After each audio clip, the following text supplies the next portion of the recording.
গ্রীষ্মকাল মানেই দক্ষিণ কোরিয়ায় গানের মৌসুম। সারা বছর জুড়ে গান প্রকাশিত হলেও জুন ও আগস্ট এই 2 মাসে গ্রীষ্মের ছুটিতে ব্যান্ডগুলো গান প্রকাশের জন্য মুখিয়ে থাকে। কিন্তু এবার বসন্ত ফুরানোর আগেই দক্ষিণ কোরিয়ায় হঠাৎ গান প্রকাশের যেন ধুম পড়ে গেছে। দেশটির শীর্ষ কে-পপ ব্যান্ড ইয়োজ আইডল থেকে নবাগত ব্যান্ড ট্রিপল এস মে মাসে গান প্রকাশের তালিকায় নাম আছে বেশ কয়েকটি ব্যান্ডের। আসছে 12ই মে 24 সদস্যের গ্রুপ ট্রিপল এস দ্বিতীয় স্টুডিও অ্যালবাম অ্যাসেম্বল 25 প্রকাশ করবে। অ্যালবামটিতে থাকবে গ্রুপের সকল সদস্য।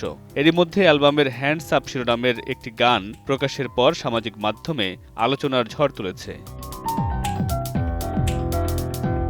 অন্য আরেকটি শীর্ষ ব্যান্ড ইয়োজ আইডলও মে মাসের মাঝামাঝিতে ফিরছে মিনি অ্যালবাম নিয়ে। তবে অ্যালবামটি নিয়ে এখনও বিস্তারিত জানায়নি ব্যান্ডটি।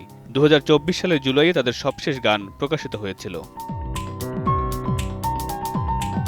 তবে কেন প্রচলিত নিয়ম ভেঙে গ্রীষ্মের আগে থেকেই গান প্রকাশের এত ভিড় জমেছে?